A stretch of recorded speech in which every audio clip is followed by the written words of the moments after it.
Hello friends, this is my final video of Web Components Development video series.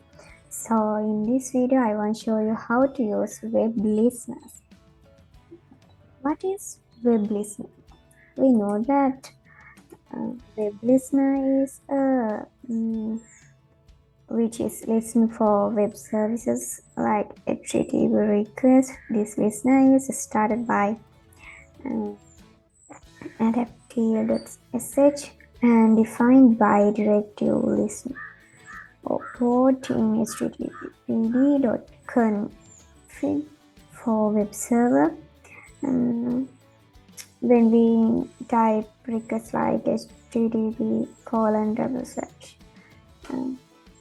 this website.com port 80 to access application. Here port number 80 is web listener port. This is the web listener port here.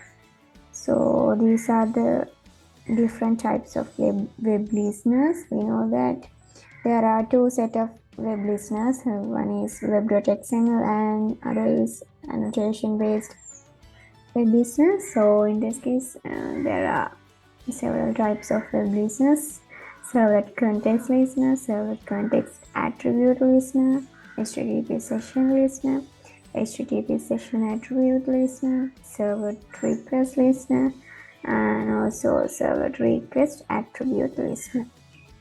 So we know that servlet request attribute listener means there are three methods in the servlet request attribute listener. Those are attribute add, attribute replaced, and the attribute remove. Those are three main methods in the servlet request attribute listener class. So servlet request attribute event execute when a request attribute has been added, removed, or replaced. So when we talk about the servlet request listener, there are two methods as request initialize and request destroy. Those are the two methods of servlet request listener. And when we talk about the HTTP session activation listener, there are also two methods: session deactivate and session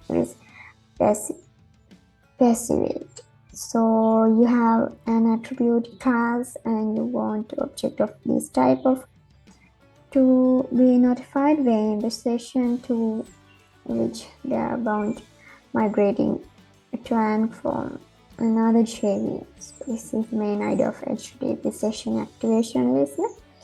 So in that, and also HTTP session attribute listener, there are three methods in HTTP session attribute listener. So those are the attribute added, attribute replaced, and attribute removed. So, and also servlet context attribute listener also had attribute added, attribute replaced, and the attribute removed. So those are the main ideas of the web listeners. So this is the end of my presentation. Thank you.